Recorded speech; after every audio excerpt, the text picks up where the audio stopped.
Hi, and welcome to the Crit Hit Wild podcast, where we cover all things Marvel Crisis Protocol, and we do a new character every week. This week, we're going to be talking about Clea, and I'm your host, Fred. I'm Brad, and it's pronounced Clea. I'm Steven. Okay, well, whatever it's pronounced, that person. Clea is the And character on Andor. that's right, Clea, that's why I had that pronunciation in my head. Clea is the character from Marvel Comics. Yes, yes. And Brandon may be joining us later. We'll see. We'll see. Uh, Anyway, hey, it has been 2 weeks since we've been on, and we are here kicking back in, kicking the tires, getting started, and I am not sure how to begin this podcast. It's only been 2 weeks, and I'm completely dry. Uh, all right.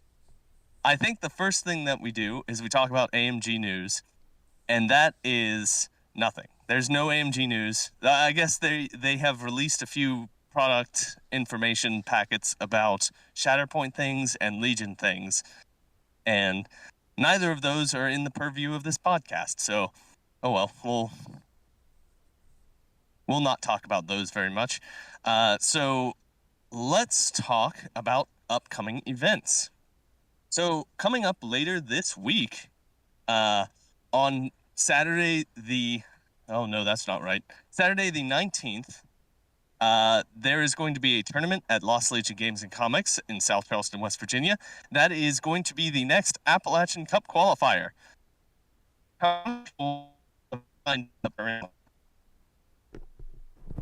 We have lost Fred, or maybe Wait, everyone. we've lost me? Oh, there he Wait. is. You broke up Hold real on. bad, Fred. Did I? Yeah. Oh no. Okay, sorry. Did you hear me ask how many people were there at are signed up for the Nope. tournament? Oh no. Okay. How many people are signed up for the Appalachian Cup tournament coming up this Saturday? 18-ish. We had two drops. I don't think other people signed up, so maybe 16. Okay. Okay. Oh well. Well, that's still a pretty good number for our little store. Yeah, sure. It should be a lot of fun. I'm looking forward to it. I will be there.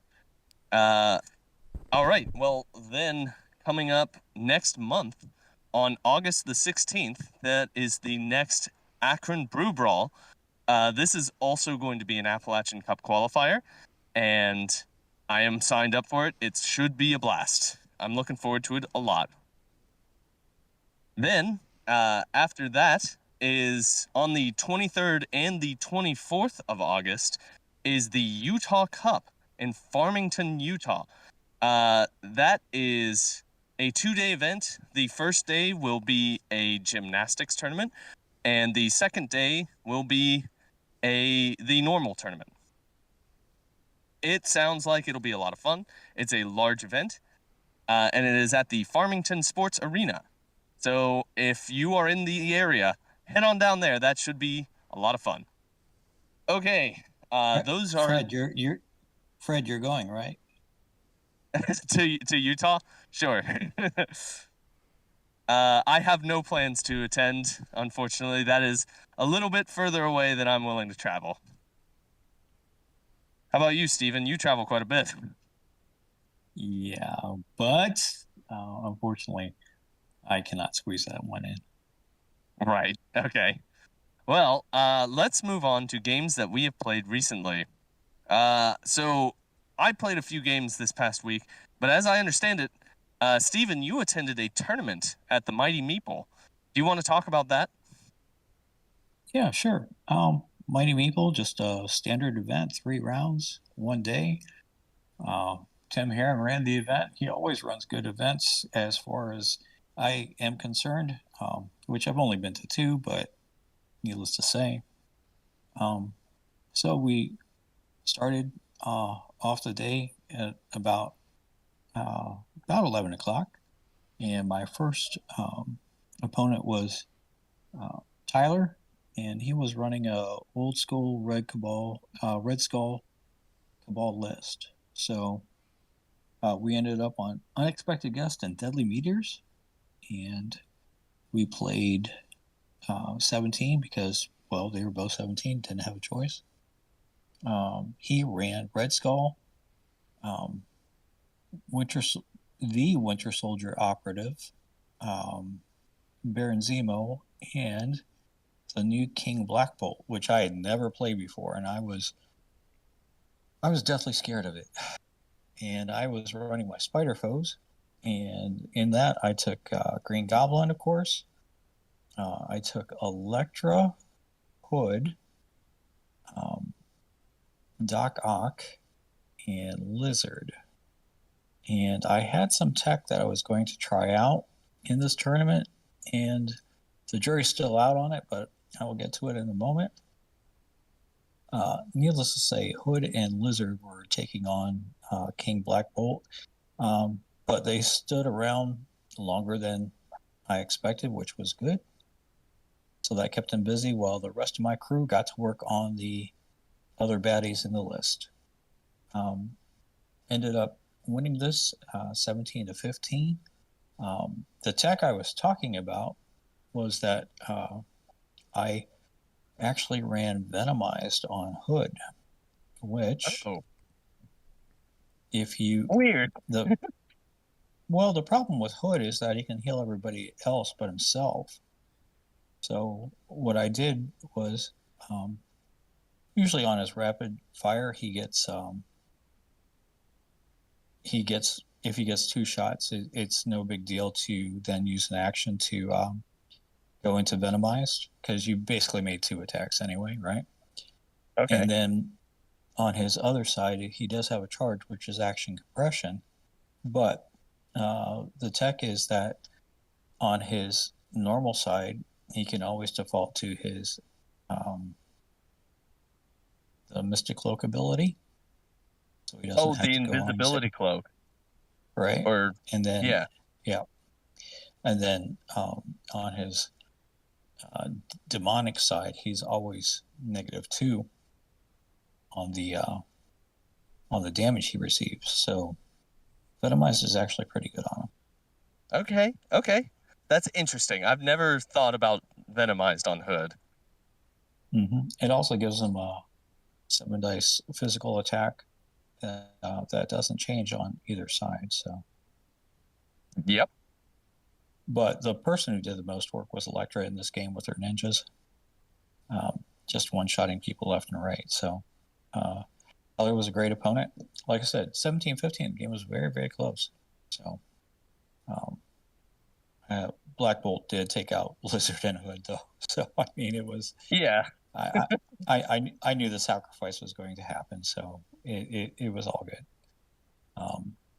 Going on to the second game, I played a gentleman named Ethan Hethel. Ethan's a great player. I met him before at my previous tournament, although I did not play him at that point in time.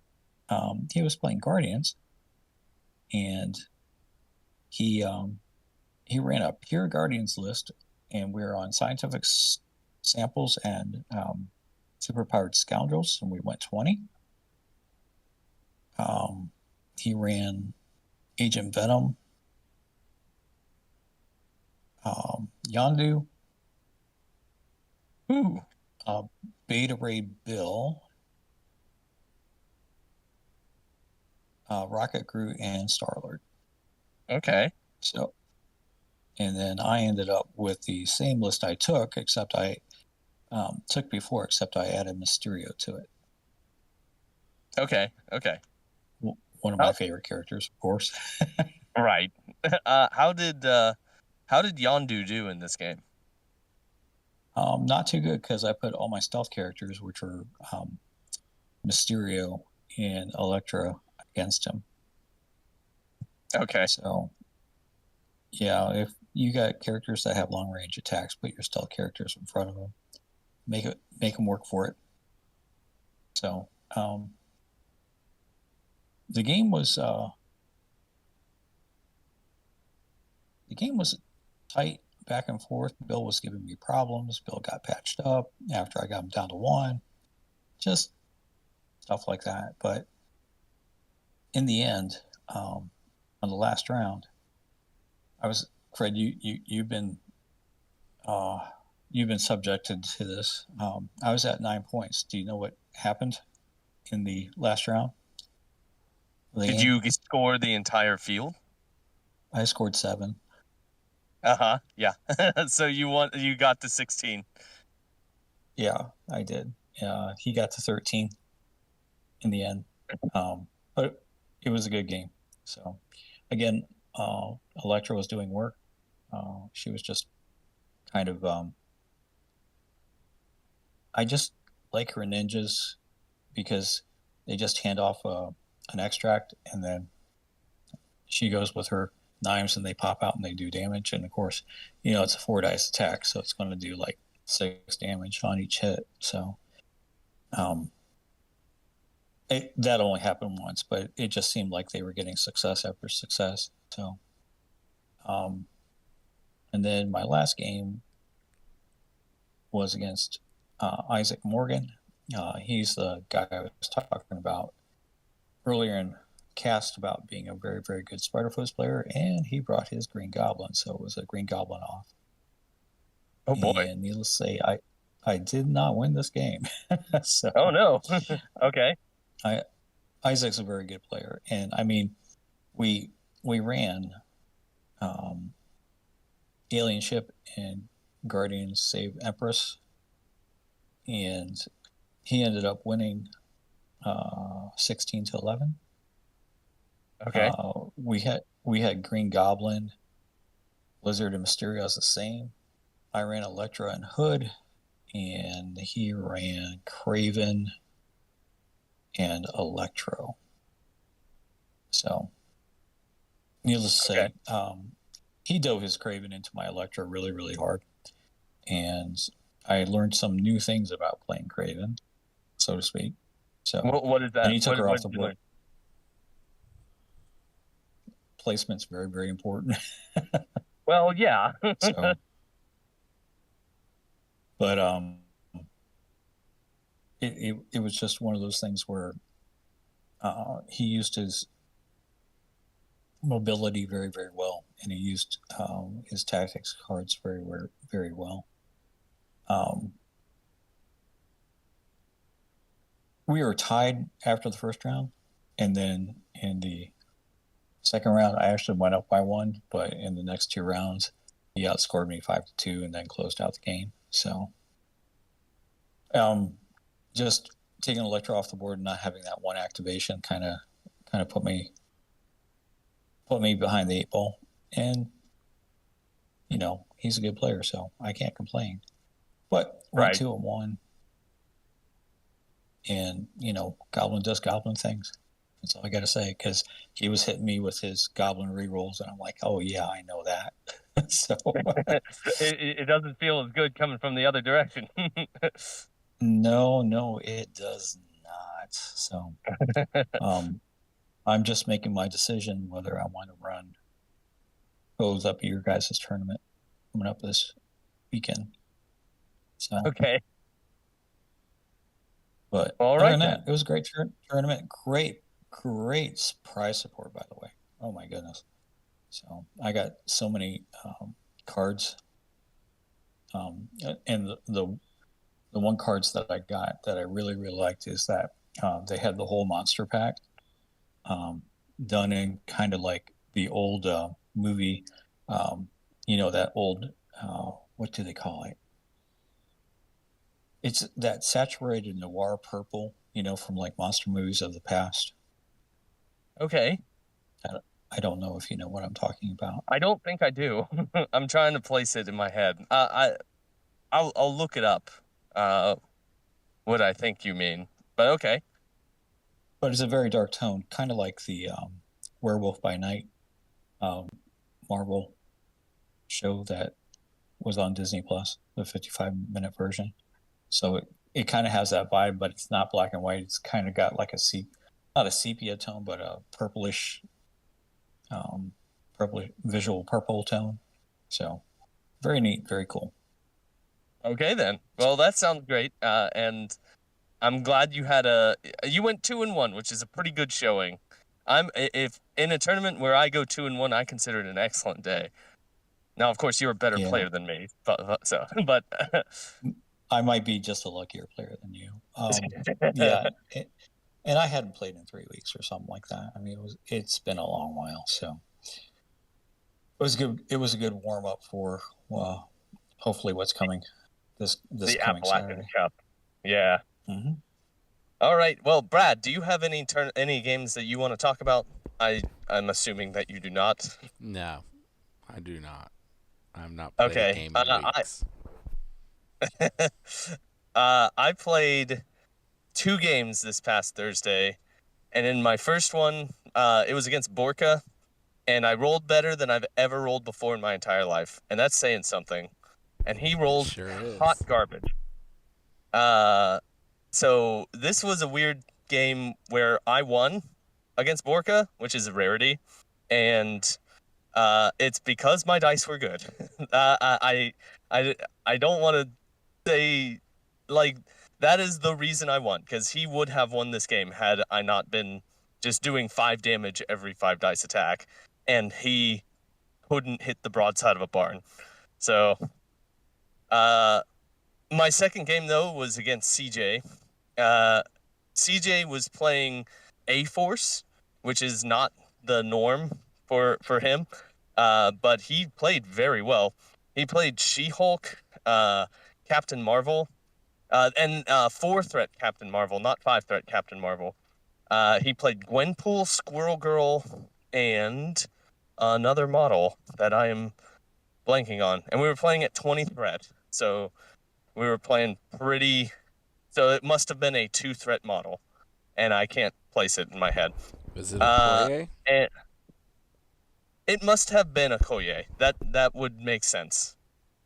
And then I was playing Black Panther, 4-threat Black Panther, M'Baku, Killmonger Usurper. Who else? That's only 12.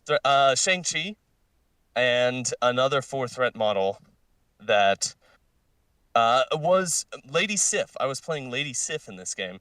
It was my first time putting Lady Sif on the table. And let me tell you, Lady Sif feels really good to play. She is excellent. This game was extremely close. I win this game. I believe I win this game, like, we both tied at 18 on round 5.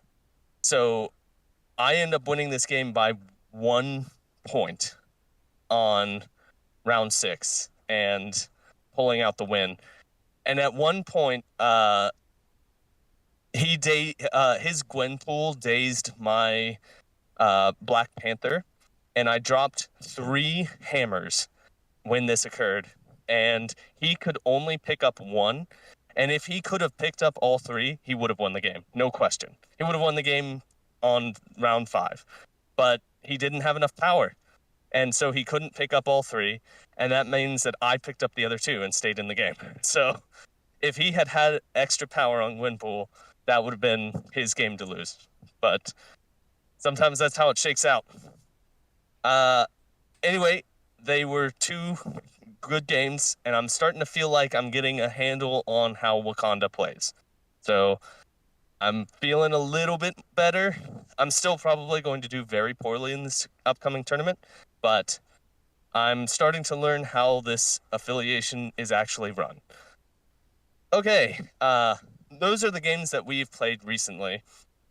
I think that we should just hop right into the person that we are here to talk about today. That person being Clea. I almost did it again. That person being Clea, and I am currently trying to find her in. Oh no, my internet's also failing. Can you still hear me? Yeah, we can Just hear out of you. curiosity. We can hear you, Okay, Fred. all right. Okay, good. My internet just came back. Clea, otherwise known as Clea Strange. I wonder what that relation is. Her defenses Sister. are 2 physical. Is it? Is it sister? No, wife, Fred, wife. Okay. Well, genuinely didn't know. I know nothing about this character. I know literally nothing. Obviously. Who? Defenses are Wait, two. Fred. Who is Clea's uncle? I'll give you a hint. Clea's uncle is a character in MCP. Um, is it Baron Mordo? No. Okay, this is just a wild guess for the record. Who is her uncle? Dormammu. Okay. Wait, uncle? Yep. So Dormammu has a sibling who Yep. is Clea's. Yep. Who? Okay. Uh, Weird. Who's Dormammu's sibling? Like, how does that work? Dormammu has a brother. I don't remember his name. Hold on, I'll tell you. Okay, But but he's not in. no, he's not in the game. Okay. He just has a normal human brother who had a Not. normal human I. No child. one. No one said. Uh. No one said normal human. Sure. Okay. She is all Umar. magicy. Clea Strange's defensive stats are 2 physical, 3 energy, and 4 mystic. She has 6 stamina on the front side of her card and 5 stamina on the back side of her card. She has a threat value of 3, a size of 2, and a medium mover. And she is affiliated with the Convocation and the Defenders affiliation groups. And she is on a small base, I think. I'm pretty sure. Yes, That's a she small base. is. Brad, why don't you cover her attacks? Okay. Both of her attacks are mystic. The first one's called Demon Claws of Danok. Its range 3, 4 dice, costs 0, gains 1 power, has wild bleed after the attack is resolved. Her second attack is called Icy Tendrils of Icthalon. Range 4, 6 dice, cost 3. It is hit slow after the attack is resolved, wild hit stun after attack is resolved, and crit hit wild stagger after the attack is resolved. Okay, why don't you do the first superpower while you're at it? I guess. It's an active superpower called Descendant of the Faltine. It costs 0. It is an action. This character gains 3 power. Roll 5 dice. If the roll contains any skull results, this character suffers 2 damage. This superpower can be used only once per turn. Okay, Steven, why don't you finish out the card? Okay, we have an active superpower called Ulster's Mighty Hand. It will cost you 3 power. Choose an interactive terrain feature or enemy character, both of size 2 or less, and within 3, and throw it short. The superpower can be used only once per turn. We have an active superpower, Vapors of Dormammu. It will cost 3 power also. Choose this character or another ally character within 4 and place it within 2 of its current position. The character may be placed by this power only once per turn. She also has a reactive superpower called Talons of Farala. It will cost 3 power again. When this character or another ally character within 4 of this character makes an attack, during the create attack dice pool step, this character may use this superpower. The attack adds 2 dice to its attack roll. If that attack deals damage and the defender has a threat of 5 or more after the attack is resolved, the defender gains the Judgment special condition. The superpower can be used only once per turn. And she has an innate, and it is immunity to incinerate. All right, so that is Clea. I should preface everything we're saying. Clea was recently errated. She caught a big buff in the recent errata that made her much more playable. She used to be maybe one of the worst models in the game.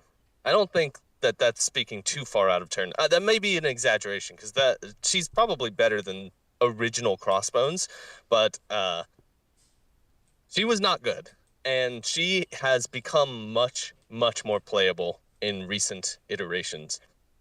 Brad, what are your thoughts looking at this card?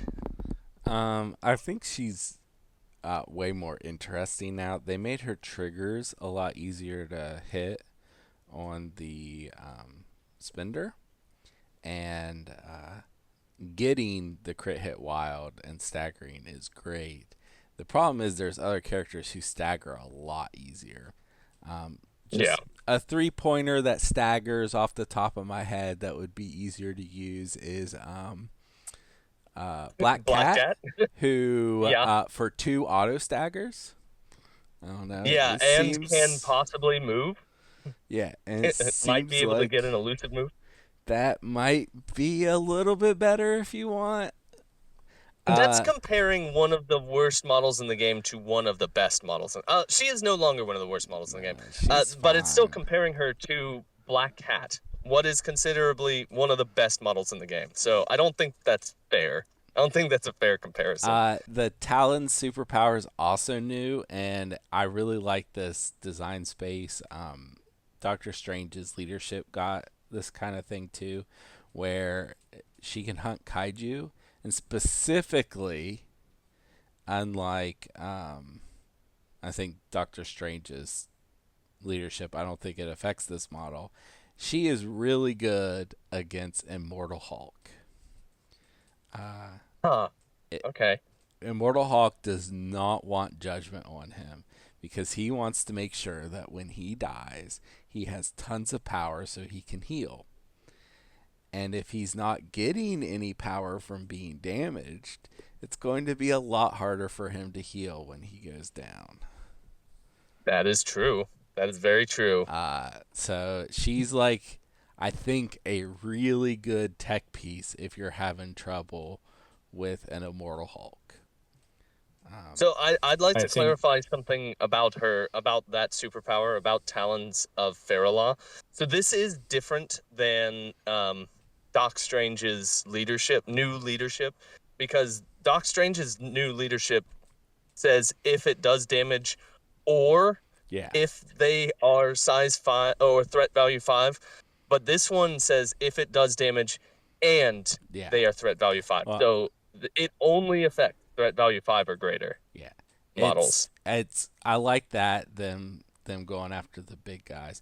Also, you get the 2 Yeah, dice no matter what. Just making sure that's true. everyone That is true. understands that. You always get the 2 dice. It's whether you give judgment out or not is conditional. So, Correct. once again, there are other models that cost 3 points that buff the number of dice you're rolling. That might be easier to play, but I think in certain situations she's really good. I mean, I think that it's a great ability. She can do it to Yeah. other characters, so she Yeah. can within range 4 of her. But That's pretty far. so can Baron Mordo. What's great is you can take both. That's and they can stack them. Yep, they sure That can. feels like too much support. That feels like it's maybe And trying to. in Convocation, you may be taking those models anyway, Fred. That's true. That's true. You're right. She went from a model that wasn't worth playing ever to, like, I think, a sneaky little tech piece. I don't think she's an every game type thing, and you're not gonna splash her unless you're looking for that specific, like, anti Immortal Hulk tech. But I think in her factions now she's totally playable and interesting, if not good. Absolutely. If not good, at least interesting. Steven, what do you have to say about Clea? I would take her anywhere I am running original Ghost Rider. Okay. The Okay. reason being is they're both in Defenders, and if she does the Talons of Farala when he's doing his penance stare, all that power goes away, and you get judged on top of it, and that's probably a dead Immortal Hulk. Yeah, I That love is an that. automatic. Yeah, that I is a love dead that. Immortal Hulk. You're right. And it's really I like that a easy. lot. It's really So- easy to splash 2 characters in your list. Just saying. Well, if it's defenders, you wouldn't be splashing any. I They know, both have but a. even if you're not playing defenders, if you're having a lot Oh of yeah, trouble yeah. with Immortal Hulk, they just tag team them. This is an Hmm. Immortal Hulk takedown. Oh Get boy. get them out of there. But I So mean that essentially works for anything though that's large and scary. yeah, yeah, it is a good kaiju tactic. Do you have anything else to say about Clea? Oh, that's the problem with her. You have to run her with somebody. Um, she's not a standalone character. So Yeah, I mean, she is a support model. right. So you have to figure out who you're going to put around her. Um, Usually, I would probably in this another support character. You unless you're running her with strange, you probably need Wong because she's going to damage herself, right? So Uh-huh. it's just one of those things that's a little unfortunate, but it does happen. But Wong's in all her affiliations anyway, so That is true. It um, wasn't. Oh, sorry. Go ahead. go ahead. Oh, That's fine. wasn't one of the things that was changed that she used to take on her one power that she spends an action and gains 3 power? Uh, she didn't she used to take a damage for each skull rolled, and now it's if there are any skulls, it's 2 damage. That is Correct. correct. Yeah, so she used to be able to self KO or self daze round one, but now she can't, which is a big improvement. I want to talk Well, about a little. Oh, sorry, go you ahead. get to you get to make the decision, not the dice. As in, like, Right. okay, I have 3 health left, and I really need to get power on her to do this thing. So You know you're not you going to know, kill it's her. Yeah. correct. I want to talk about her round one abilities. She can, on round one, uh, gain 3 power, move up to a close point, and then move someone uh, a range 2 to help them do like a safe grab or to help them get to the middle of the table and make an attack. Like that is a tremendous benefit. That can be if what you're moving is a very large base, that can imagine that's a Hulk that you're moving. Not that Hulk needs even more mobility, but I mean more mobility is not bad, and that could be an incredible way to start off a game. I think that she has some sneaky great options available to her. Did weren't you subject to a play where somebody moved Supreme Strange up and just did like awful things to your Hulk because of Was that those things? was that me? I don't. I think it was Brad. Wait, what? Oh, Brad. Brad did what? I'm sorry. Didn't Co Oh, didn't Cody run like uh something that moved up Strange and Strange like activated twice in a turn and did like a lot of damage to your Hulk or something like that? I don't remember if it was Strange that activated twice, but someone did, and yeah, and killed my Hulk. I think turn one. That's insane. Yeah, yeah, that absolutely Yeah.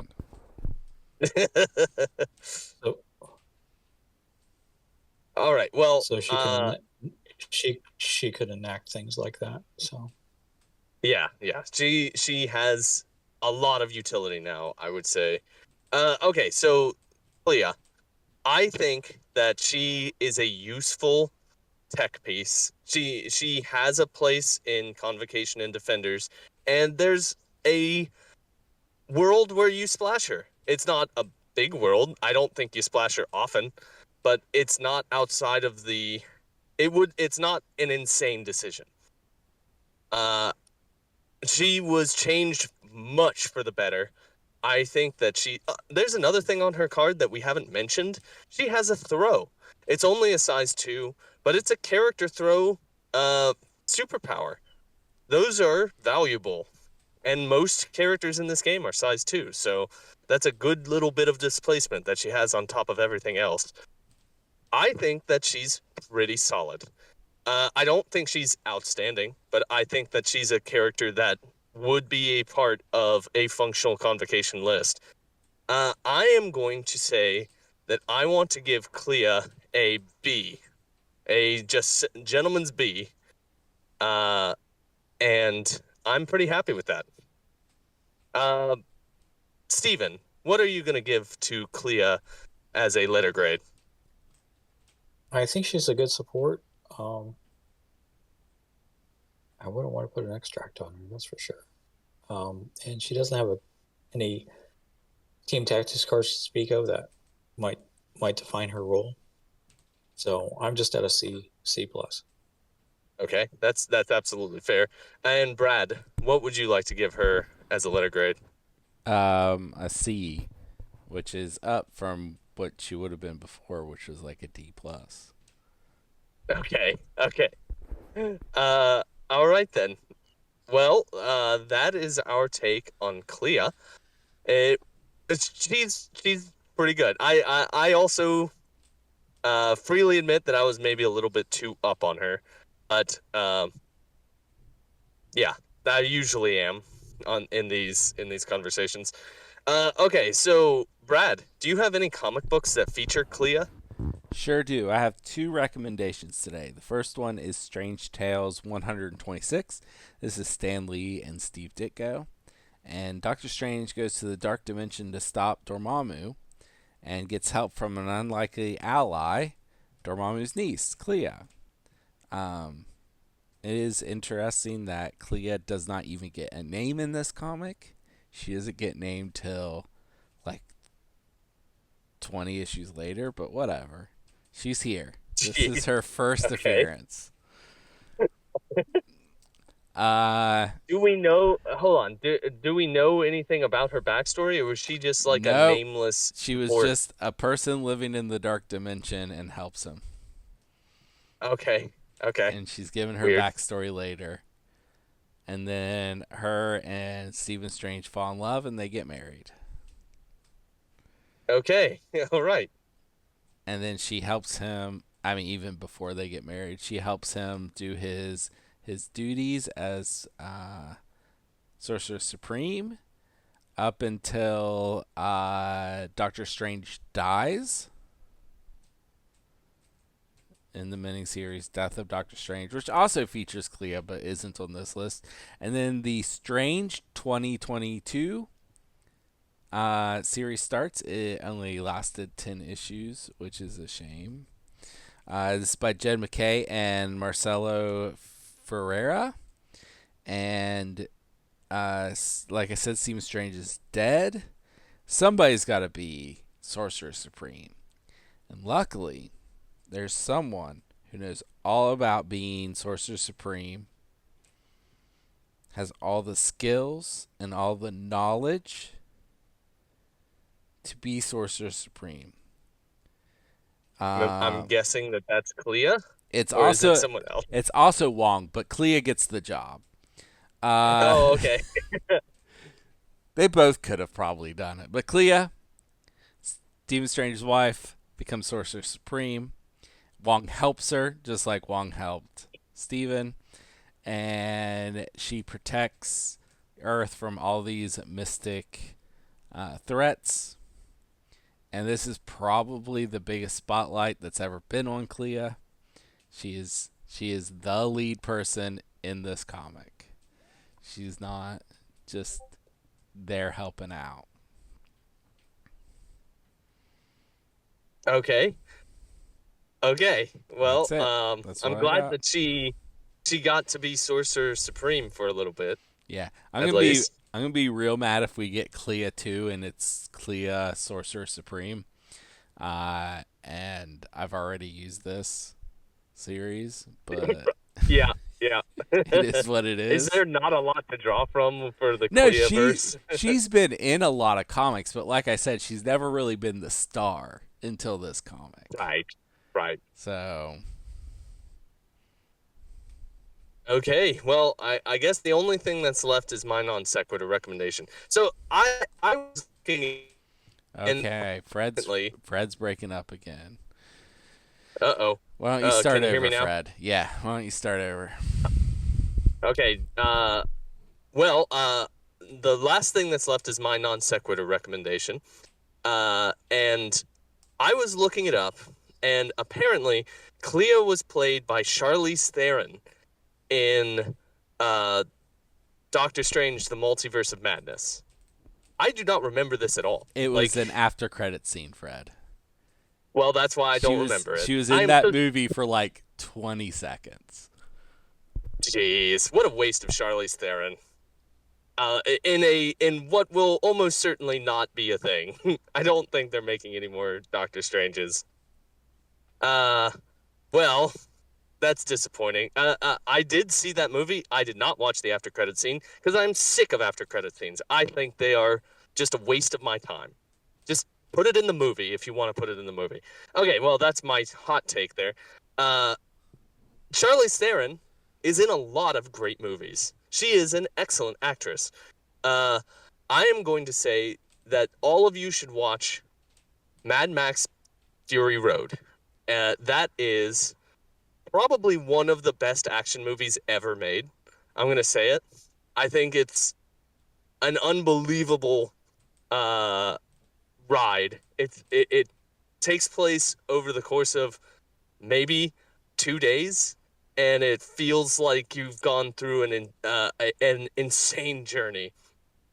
It is a breathless from start to finish movie. Highly, highly recommend. Uh, George Miller, the director of that movie, has also been on my mind a lot because he is weirdly one of the main characters in Death Stranding 2 on the beach. It's so weird to see George Miller all the time when you're playing this video game, but he's in it. It's a bizarre situation. Okay, well, Wait, Fred, I have that's a it for our question. show. Is, Yes. is George Miller playing a character in the game, or is George Miller the character in the game? He is playing a character in the game. Okay. He is not the character. And I don't think it's his voice. I think it's just his likeness. I think they just scanned his face and they had a voice actor play his part. But he Okay. talks a lot. He's very active in the game, and his face pops up all the time. So every time I'm just like, that's George Miller. It's distracting, but it's also fun because that game is wild. All right, well, that is it for our show today.